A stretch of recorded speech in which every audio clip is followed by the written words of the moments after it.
Hi everybody, welcome to my YouTube channel. This is the YouTube channel that we're dedicated to the construction and development of the Lake Erie and North Shore Railroad. Welcome to episode 11. In this episode we're going to do some PM42 troubleshooting, mostly of reversing loops and some tips for you so you don't fall into the same traps I fell in. We're also going to start part one of our control panel construction, where we're going to use a really cool technique to develop the control panels, and they look really cool. So I hope you join me and learn some neat stuff. And before that, why don't we just go listen to the Railroad Soul to get us started.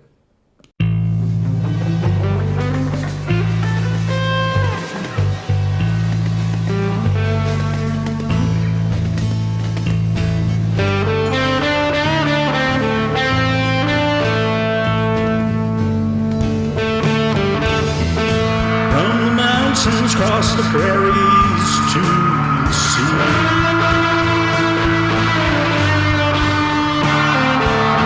they laid the iron for the rails and we ride. They shared their lives, their hearts and their pride. They had railway sorrow.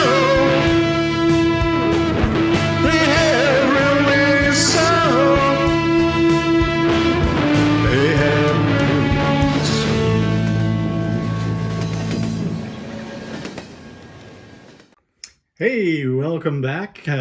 Spent the last 2 weeks just running trains, just trying to work out to make sure all the track is working, all of the areas where we're having short circuits or the PM42s weren't clicking over or whatever.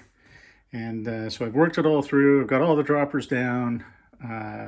So we're about ready to start installing the tortoise machines on all of these switches.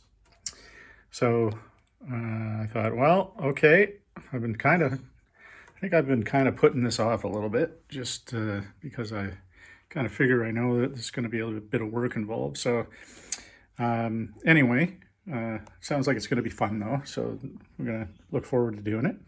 But I just want to point out a few things. The first thing is that I'm decided after operating for the last couple of weeks, I'm going to have to put another crossover right about here. Because if you're coming down one track, one of the mainline tracks, okay, mainly this track here,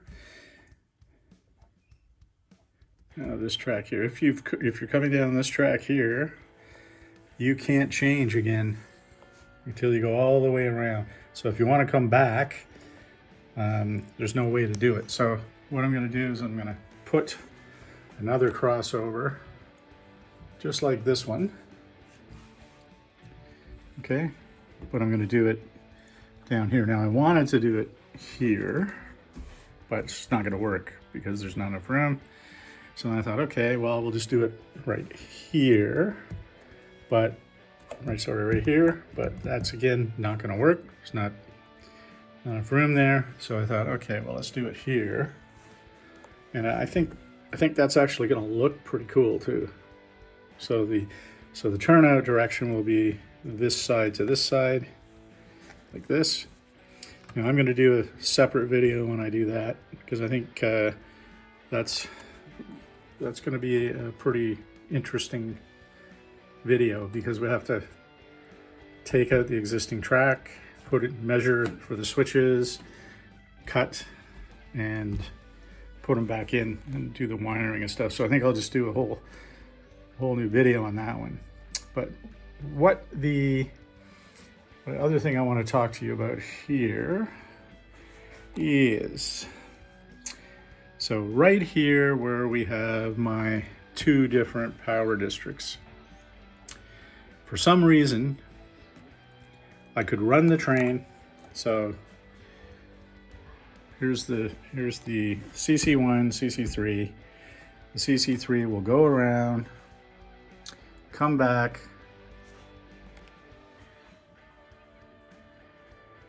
and right here you can see we've got the isolated joiners, CC3, CC1. Now, the track polarity does change. So this is one of those times where I thought, okay, I'm going to need a reversing loop. So I hooked up my PM42. Now, here's what I didn't know and I couldn't find anywhere. So I'm going to explain what I think happens here. So let me go back to the problem.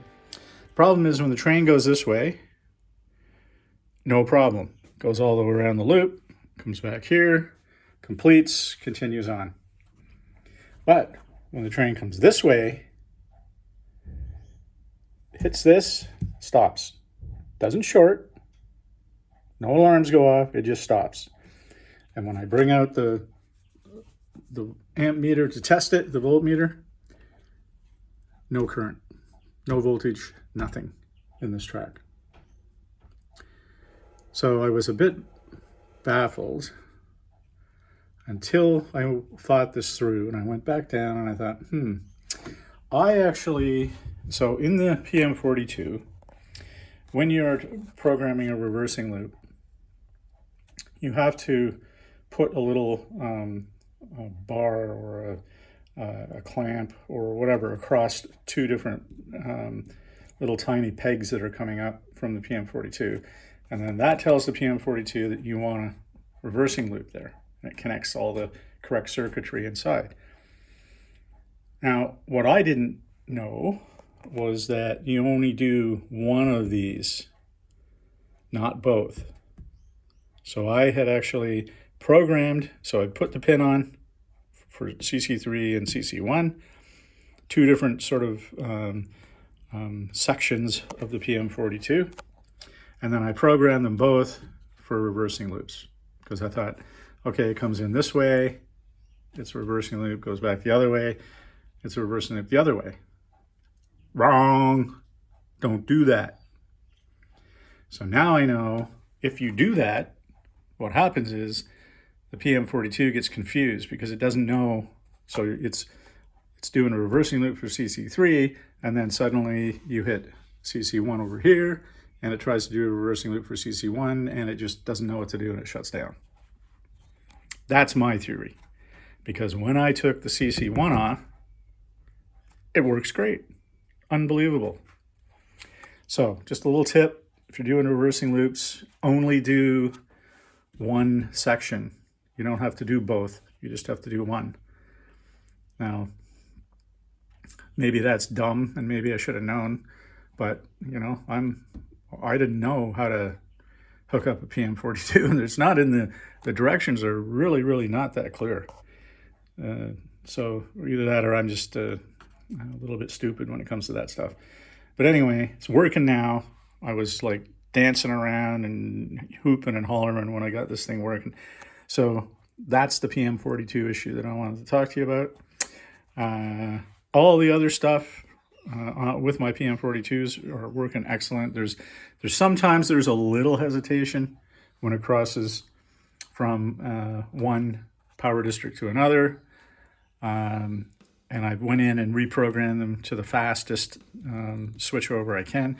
And look, if it doesn't, if it keeps up and it starts to bother me, then I'll go and get a different system, because I saw on some YouTube channels some people comparing the PM42 to other stuff, and you know, there's other stuff that seems to work better. But right now, I'm happy. PM42s are working, trains are running, and yeah, this is the coolest time. So now that all track's running, all the shorts are worked out, all of the structural issues. Remember, I had some structural issues with areas that I had put the curves in too tight, so I've restructured all of this. You can see all that's new. The curves are all working fine now. Okay, so I've just had to rip up a bunch of track, expand out Now everything is working right. I did have a bit of an issue over here where train would go through this crossover and then stop.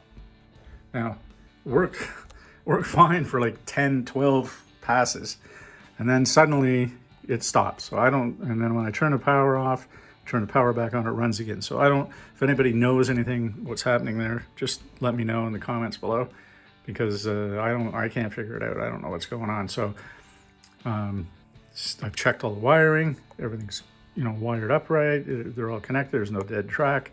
So it must be something happening inside the booster or something occasionally that it just shuts down. Okay, so getting back to what we're going to be talking about today, which is I got to thinking, okay, let's get these tortoises in, let's get stuff happening. And then I thought, okay, I've got to have a control panel to hook the tortoises up to, and because the way I like to do it is I just do one at a time and test them as I go. So I want to have a control panel for these things. Then I got to thinking, but I also want to run the system through the computer and potentially use some of the digitrax stationary decoders to switch the switches. Okay, so then I got to thinking, and I can't find this anywhere. I have looked at all kinds of YouTube channels and went to websites and went to, everywhere to try and find this. So what my problem is, or what my concern is, if I have the switch machines hooked up to manual switches, and then I have them hooked to the the stationary decoders. If I switch one with a decoder, now my switch isn't the right direction, because it's going to switch, but the switch isn't. So the switch machine is going to move, but the switch isn't. So what I've done in preparation for starting my control panels, I've drawn this diagram. Now this diagram is not to scale by any means, but it's good enough so that if you look at it, you know where you are on the section of the layout that I'm going to start with. Okay, so I'm just going to pause for a second. Okay, back. Just repositioned the camera here so that you can see the diagram. I'm just going to point some stuff out. So all I did was basically drew this pretty much freehand. Used a ruler, used a bit of a curve assisting device to get the curves in, but used a roll of wire and to get the turntable in. So it's not to scale, but it is to scale to itself, if you know what I'm saying. So this is going to be the template that I'm going to put on my control panel. Now, going back to my problem. If I have switches and I switch the switch, and then I use the digitrax system to switch the switch, or the computer to switch the switch, my switch is still in the same position, but the switch is different. So the turnout's now open instead of closed. So what I have thought through is that I'm going to use all green lights, not red and green like I had originally thought of. And I'm going to hook the LEDs directly to the lines coming from the switch machines. So the lights will always be correct, no matter if I use the switch or if I use the digitrax system or the computer to switch the turnouts, the lights will always be right.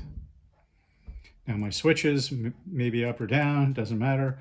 What I'm going to do is look at the lights. So if I want my train to come through here and go all the way to here. Then this light will be green, this light will be green, this light will be green, this light will be green, this light will be green, this light will be green, this light will be green, this light will be green, and this light will be green. So I can trace to make sure that all of the lights are lined up to where I want to go. Now, it doesn't matter if I switch with a switch, click, this light goes green, and then I switch with the digitrax automatic switcher, or remote switcher, click, it goes back, this light is green, but my switch is still in the other position. So I'm going to not worry about position of the switches. What I'm going to worry about is which lights are on. Now, I thought this through and I went and looked at the YouTube stuff, tons and tons of YouTube things, but no one actually deals with this. They sort of hint around about it. Rob Bennett, I know Rob's got switches and he's got an automatic system. It's not a digitrax, but it's another system. It's a computer controlled system. So I'm not sure how he does it, but I can't think of a way where you're going to have your switches aligned properly all the time and you still use either the computer or digitrax intermittently in between. So either you use one system or the other, but I want to use both just because I think that's going to be cool. So I had to come up with a system that's going to be able to give me the information I want, but still be flexible enough to allow other controlling devices. So this is the actual track. Now it's not to scale, and I watched a really good YouTube video. I'm sorry I can't remember the gentleman's name, but he uses he uses some styrene to raise, like he used a little bit of it has a 3D effect with the styrene. I think that's pretty cool, so I'm going to try that. And the other thing I did was I marked all the areas where the switches are and all the areas where the LEDs are going to go. And so then I'm going to get my plexiglass, I'm going to cut it down to size, I'm going to drill these holes, and then I'm going to place this on the back and look and see if I can see through. And I think I can, but we'll see. And the other thing I did was I changed my mind. So these, I'm not going to have these tracks go all the way out, but I'm going to put in one of those digitrax control station things where you can plug in your digitrax throttle right onto the head, right onto the face of the control panel, so that when I'm click it in, I can do the control panel, move to another control panel, click it in, and click the switches the way I want. So that's the theory, and that's what we're going to do in this video. So I'm going to take you right through. I won't show you the drawing of this because you guys can do your own drawings, but what I did was just used a pencil, got it, you know, the way I got to make sure everything was accurate. Then I took a black magic marker, and this is, you can actually see probably, if I just, if I just zoom in here a bit, yeah, so you can see all the mistakes where I've rubbed out the pencil, or I didn't have it the way I want it. So all you do is just erase the pencil until you get the one you want, and then you do it with black magic marker. Now, the reason I've done it with black magic marker is because what I did was I went out and got a piece of this plexiglass, and it's there's the sort of name of it, but it comes in a sheet, okay, and I just I got blue. It comes in different colors, okay, so it's clear and red and, you know, a bunch of other black. I got blue because it kind of looks control panel-y to me.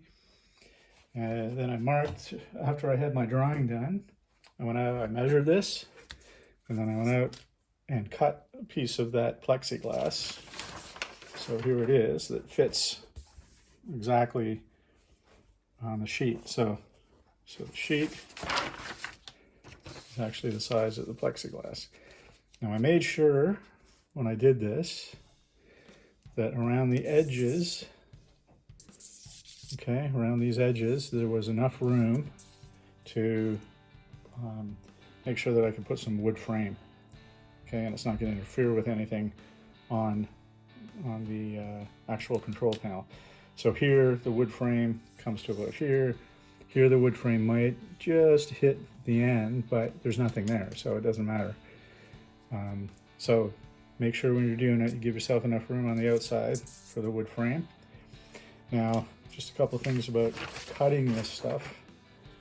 Okay, so this is 3mm plexiglass, and it's pretty good, pretty firm. Now, what caught me by surprise was I used a jigsaw to cut it, and it's a lot more dense than I thought it was going to be, and it's a lot more robust material to cut. So you just take your time, go slow, don't try to push it through, and then when you get to the end, when you start to come to the end, just stop, slow down, stop. Make sure this end has support underneath it, so it's not wobbling like under the saw, because if it wobbles, it breaks. Okay, so make sure that it's nice and solid at the end, and you just run your saw along, and I think the cut came out pretty good, just for me anyway. I mean, I'm not a carpenter by any means. So it came out good. Now, as you can see, there's just a little nick on this one side. I'm gonna have to file that down a bit, but other than that, I'm pretty pleased with the cut. Okay, so now I'm gonna take, the other thing you want to make sure is this got a little bit of a protective film on it. There you go. See this protective film that peels off? So you want to make sure that that's on the top facing you when you're going to do your drilling and all that kind of stuff. And I'm going to show you when I put my plan underneath. See that? I hope you can see that. You can actually see the plan through the glass. Okay, even though it's blue, you can see the plan through the glass. So now I'm just going to tape the plan to the glass so it doesn't move around. And then I'm going to start drilling all these holes. And once all the holes are drilled, then I'm going to get some styrene and start trying that technique that I saw. And I'm going to find out which YouTube I was watching, because he did a really good job explaining it, and it looks really cool. So I want to give him credit for that. And I'll when I come back and start the next video, I'll have that name for you so that you can go watch it. Really, really good job. Nice guy too. Okay, so I'm going to get these holes drilled, and then I'll come back. Actually, I'll tape this first. Maybe I'll look, all you do for taping is flip it over like this, run the masking tape down here, run the masking tape down here, and then turn it over onto this side. So when I've got it finished, I'll show you when I start the next segment how that sits on there, because you got to have that right, because you can't have it moving, especially when once you start drilling. It has to stay in the same spot, or you're going to screw up all your holes. Okay? All right, I'll be back. Stay tuned. Some exciting stuff coming. I get to drill. Okay, so I have taped it, just like I said. Just taped this to the plexiglass.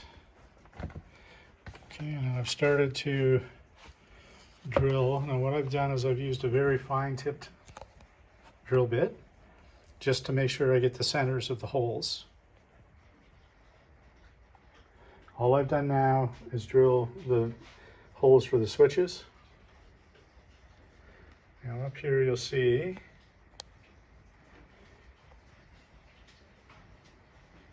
get this to focus. So what I've done is I've drilled, these are tiny holes, so just make sure I get into the center. Then I've taken the correct size drill bit, which I've tested on another piece of wood to make sure it went through. And I think this is I think it's a 6.5 mil for the switches that I have. But you're going to have to make sure you test the switches that you have. And then before I got too far, I wanted to test the switch. So I put it in, tightened it down, works really, really well, perfect. On the back, there it is, so I can get to it. Okay, so far so good. Switches all fit. I've gone through, like I said, drilled the holes for the switches to go in. There's 16 altogether, so I made sure I double counted, make sure I had it all right, and I did. So that's first good news. All right, so I'm going to go ahead and finish drilling these out now with the big holes. Then I'll put in the 3 mil holes for the LEDs, and I'll get back to you and you can see how it looks then. Okay? Stay tuned. Hello, we're doing the control panel, and I've got some of the stuff laid out and glued down. Try to get some of that reflection off there. As you can see, it's coming up pretty nice. I'm just going to show you how I do it, and some of this stuff out of the way here. Now this is what I'm using. This is the 80 by 80 or 2 millimeter by 2 millimeter polystyrene from Evergreen Scale Models. This works really nice. It's I think just perfect height off to give it the three-dimensional look. Easy to work with because you can put it down and hold it. You don't get your fingers in the glue. So that's sort of what I went with. You can go with anything you want if you want it thicker or thinner or whatever. But this tends to be quite flexible. Just get the piece out here. So when you have to go around curves, make curves and stuff, you can bend it pretty easily. It's but yeah, it's pretty robust stuff. It's you know, I was afraid when I first watched the gentleman do this video that, oh yeah, these things are going to be knocked off because people are going to be coming by and hitting them, but these are on good. I mean, this is very solid. So very, very pleased so far. So I'll show you how we put these things on, and then I'll go back and put just a few switches in so you can see what it looks like with the switches in and how you cut to fit the switches in, because we need to not only fit the switch in, but we need to get the washer and stuff that's going to also be part of that switch. I'm just blowing this up now. So you can see right through that glass, you can see the lines that I'm going to be following when I lay this stuff down. Okay, so let's get to work here. Hopefully what I do is you're going to be able to see it okay. All right, good, perfect. Okay, so I'm using this this glue, Contact Professional Revell. This is like really, really good glue. It has a really good applicator, which is like a very, sorry, it came off with it. Sometimes you gotta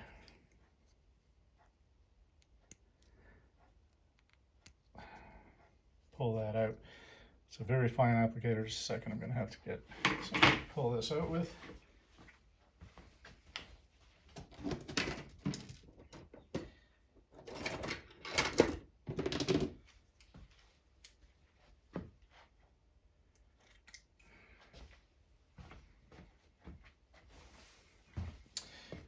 Okay, so you can see here, very, very fine tip.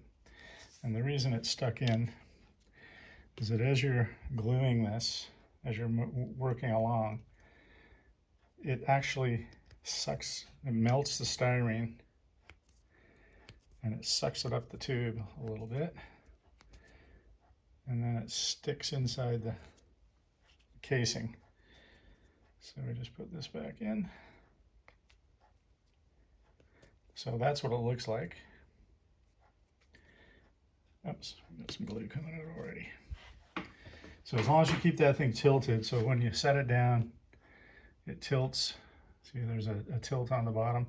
So when you set it down, none of the glue, it all runs back inside. But when you tip it up, it comes down the tip into the end, just a very, very fine amount,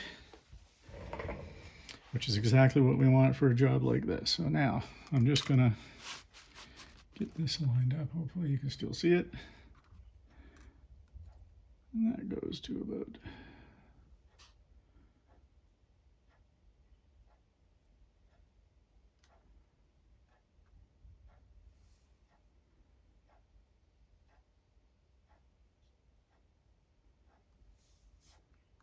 I'll just hook this one up first. So all I'm going to do is just get a general size for what I want. Get it so that it's going to go there, and I just get the angle that I need. Here. I just transmit this over here and cut it.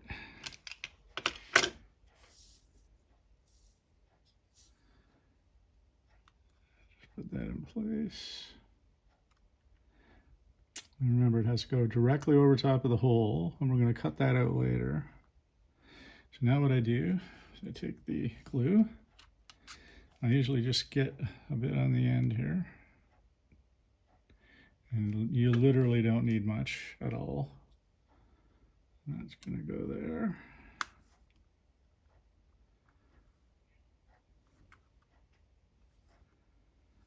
I just hold that a second.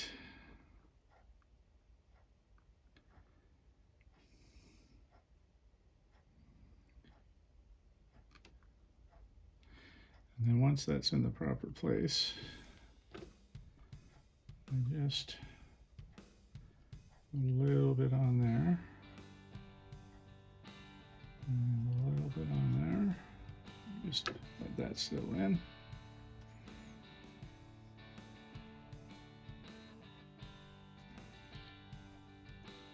And you'll see that's already starting to take hold. And then I just line up again. I just got to get a little bit of better view on that.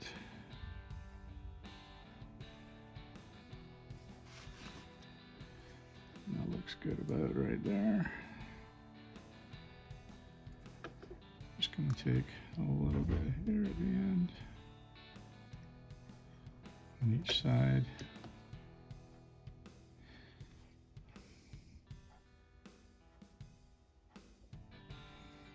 And you see that stuck down. And then once it's relatively in place, I just take the glue, from a small bead all the way along.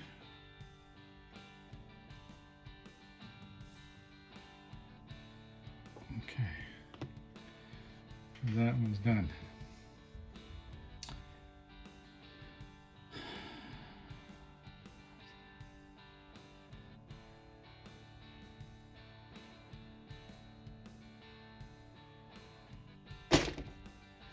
I'm just trying to figure out if I have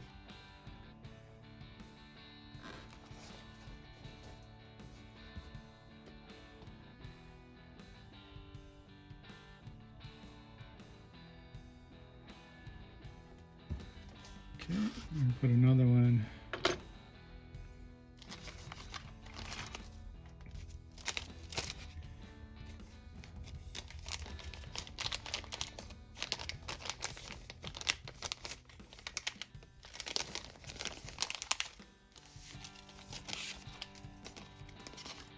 I'm just going to put another one right here. And I just want to make sure I have that.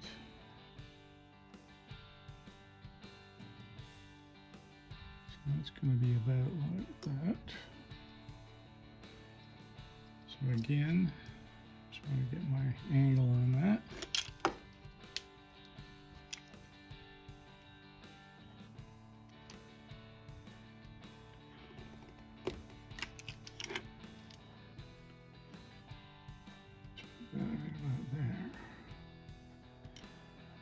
Come down just like that. Up there. Cut that in.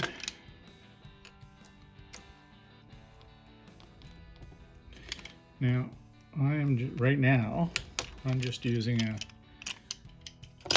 X-Acto knife to cut this, because the cuts don't really have to be that accurate just yet as far as straight. When I do the trimming here, I'll use a straight edged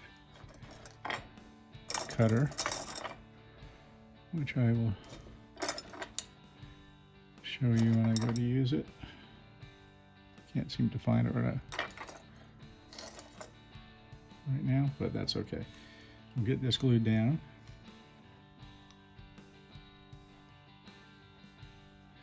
Always get this beginning part first.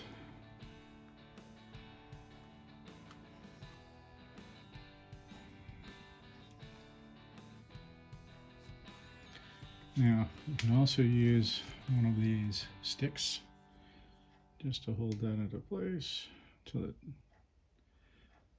gets a nice contact.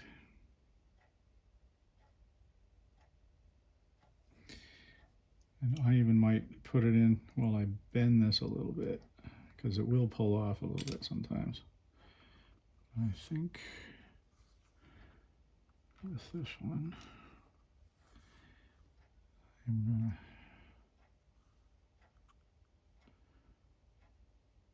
to just put it right there.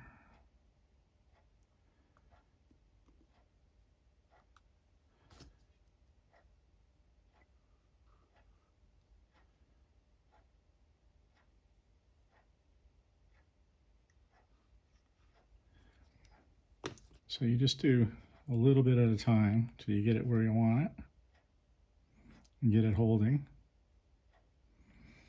And then you can induce a bit of a flexion into this once it's held.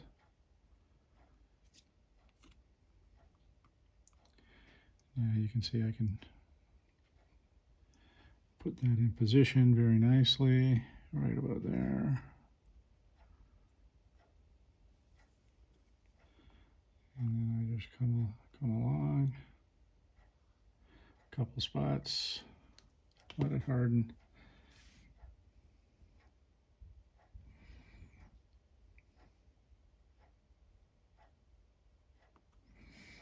Okay, now I'm going to come down the whole piece.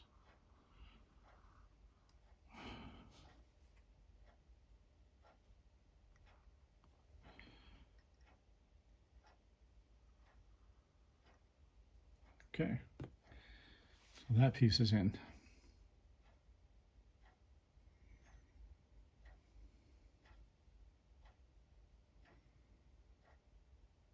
I just realized I've missed drilling 2 holes here, so I'm not going to put that piece in just yet. I'll come back and we'll do that later.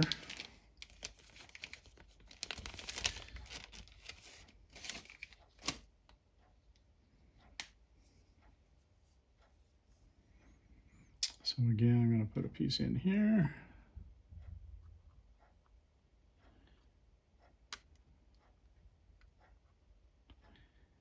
And just cut my end.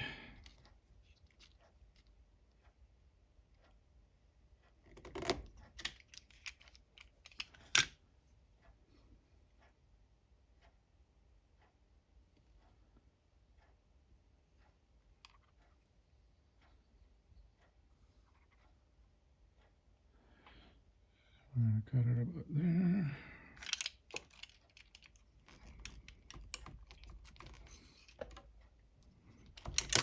Sorry about knocking the camera.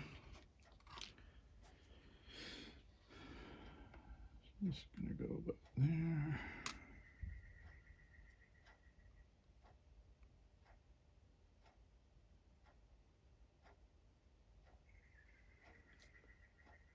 Okay, I'm just going to cut this at a little bit less angle. Just see if I can't get a better fit there. It really doesn't matter that much on these. It's just I'm being a bit of a perfectionist here. Okay. So I always do the end first.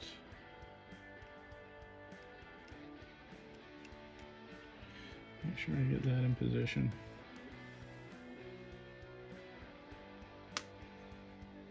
Just right about there.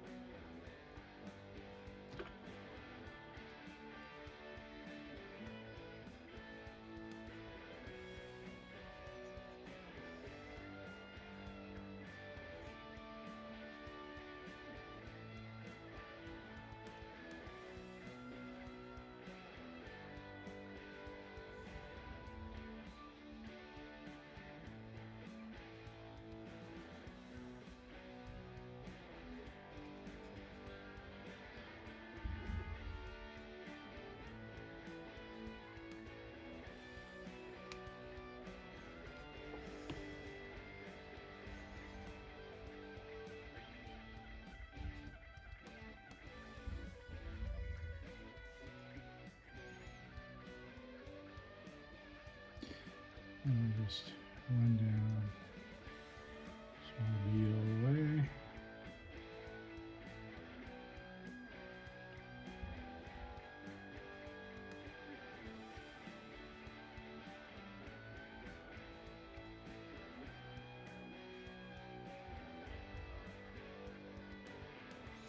Now if you do get a little bit of a drop like I did there, just take a Q-tip and wipe it up.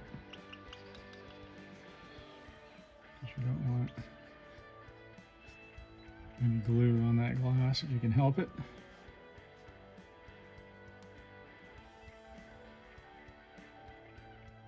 Okay, you can see that's nicely adhered.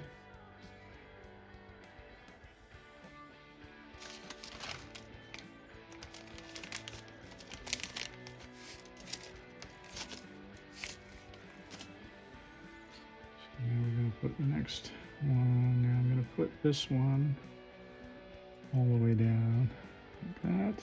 And then I'll put the other one in. So I'm just going to cut this right angle here, hopefully.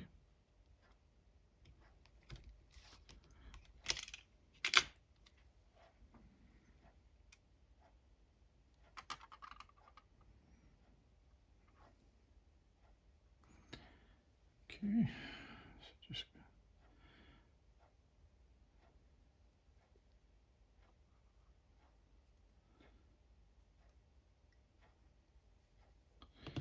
gonna let that settle just like that, and then I'm gonna give it a twist.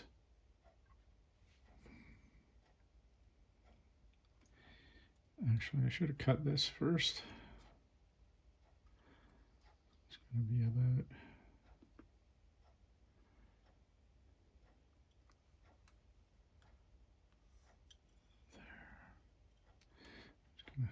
try to get this off the board and cut it.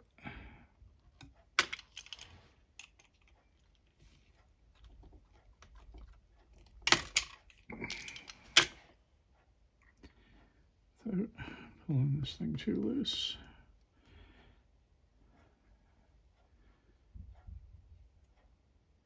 Okay, so you're getting the hang of how to do this.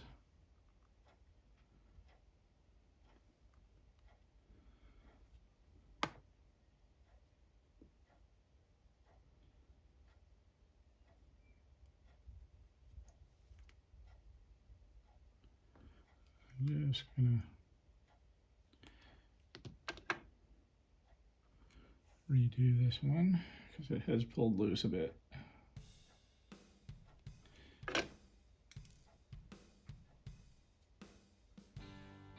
That's gonna go there. And that goes there again.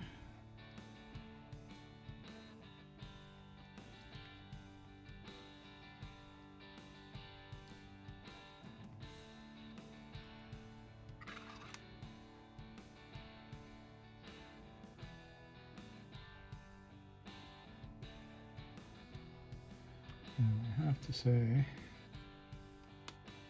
this is the first time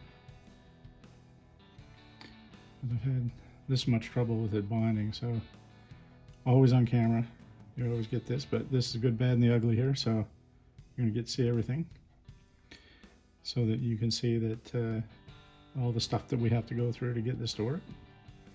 You'll notice all the other ones went pretty straightforward. This one, because it's got pretty significant bend right about there, putting a bit of stress on that, but it's held now. So as soon as I can get this in place,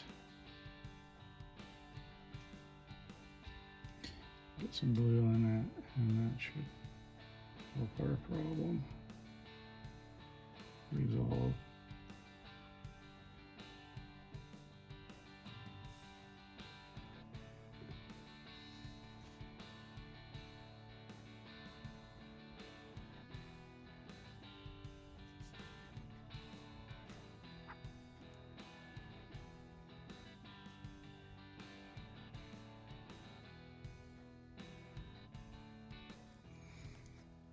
Okay, so that should be in place now. Very good. So now I'm just going to run down both sides of this, just putting a little bit of a glue. Now what happens is that, what's supposed to happen is that glue will run underneath. It'll get suctioned underneath. And then glue this down, even though I'm only putting it on the sides. I'm just gonna have to correct this a little bit before it hardens in there. Just to get this straight again.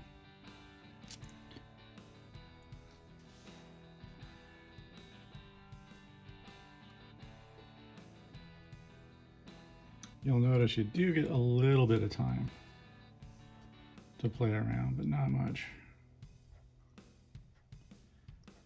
Because once this glue sticks, it's literally down.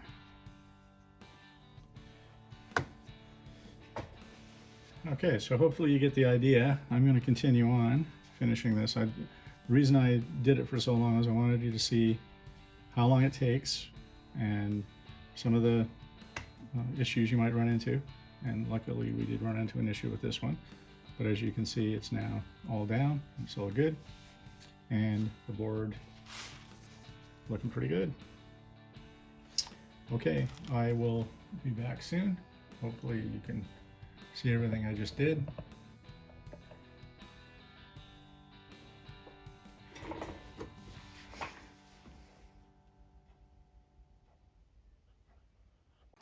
Okay, so I've finished off the putting on this styrene.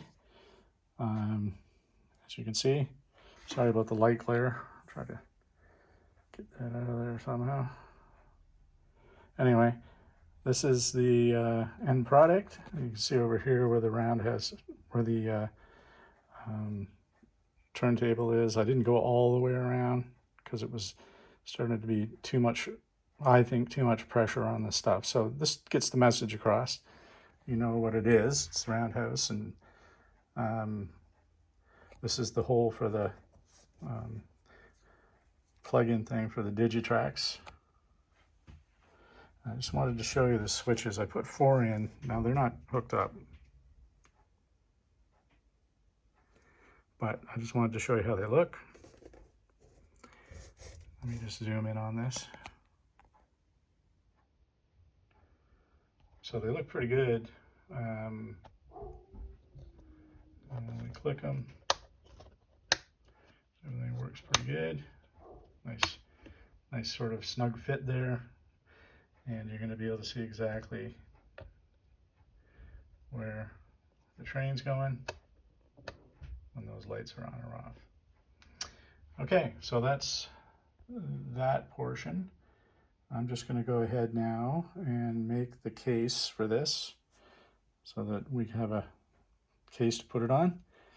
And then I am going to start hooking up a sample circuit for the tortoise machines and the LEDs to make sure that it all connects, and also one of the digitrax remote decoders, so I can see if this whole idea is even going to work. Okay, so that's where we're at. I'll go through, as you can see, there's a bunch more switch holes I have to cut in, and when I do that, I'll do a couple and I'll show you how I do it. It's not that tricky, but you know, it is a little tricky because sometimes this is pretty thick stuff and it's hard to cut without scratching the glass. So I'll give you an idea of how to do it. Okay, back soon, don't go away. Okay, so things have been progressing here. This is the panel that we went through and just made, and the idea to do this type of control panel, I just mentioned I was going to find the gentleman's name that I got the idea from. His name is Mike Pfeiffer, and he's got a really good video on this if you want to find it, Mike Pfeiffer, and I'll try to get you the spelling of that in a minute. Okay, but what's happened is we've progressed and I've made 2 more panels exactly the same way, but obviously different components of the layout. So altogether, these 3 panels are showing, for the most part, most of the layout that has any kind of switching component to it. There are some other parts that I haven't included on these panels just because they don't have any switching involved. But as you can see, the panels have come out pretty good, and I thank Mike for that. That's a great idea, and I'll go over and take one of these panels off, and I'll just show you the little casing that I made for it. It's not ideal, the placement. There's not a lot of room in that aisle, but I wanted to be able to have a situation where I could stand and basically see what's happening all around the whole layout just from one spot. Okay, so a quick look. I can see from the lights where the trains are all going and what needs to be switched. Okay, so I'm just going to be right back, and I'll show you the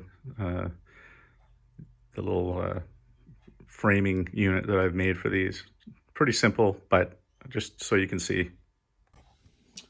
Okay, so you can see I've used screws to hold these panels in. I was going to use hinges and all kinds of stuff, but you know, I just thought the screws don't take that long to put in and out, and they're more secure. And you know, Mike Pfeiffer, F-I-F-E-R, that's how you spell his name.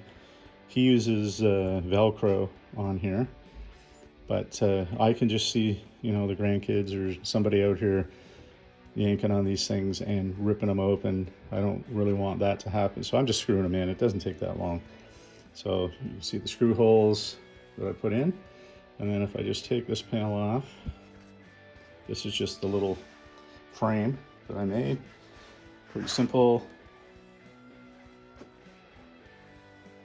Okay, now on these 2 here, I put a little shelf so that the base comes out beyond where the where the glass sits, and just so that I can leave them like that, and they have something to sit on, which I think helps just while you're screwing them in and things like that. And it's on an angle, you can see. So just to cut an angle on the jigsaw, pretty basic. Now the other thing I've done, let's take this off, go over here. Sorry about the movement. But I wanted to show you, I made this little jig. All it is an old shelf unit that I had that I've just put a jig onto, basically the same as the little casings I made so I can set these here. I'll just screw them in, and then I can use this jig, which doesn't have a back on it, to hook up all the switches and put the switches in and do all that stuff. So I'm going to put in all the switches, all the LEDs, and then wire them up over there. Okay, so hopefully I'll start the process of cutting out where the switches go on the control panel, start installing some of the switches and the LEDs, and I'll update you once I have some of that stuff done. Okay, I just noticed what I want to do is have two systems. So I want to be able to click a switch and be able to use the computer control, and I want to click the switch and be able to use the actual manual override controls. And that's just because I like clicking switches and stuff. I like sort of the feeling of doing that. So I'm going to do that, and then when I get tired of that and just want to program the computer, I can click it over and the computer will take over. That's the plan. That's the theory. So I'll have to draw up a wiring diagram and see if I can make that work. Okay, so I'll be back once I get some of these switches in. You'll see how it looks and how I do it, and then we'll move on to the next part. So don't go away. Things are starting to heat up here, starting to get an actual control panel in, and then gonna have to put in all those tortai, as Rob says.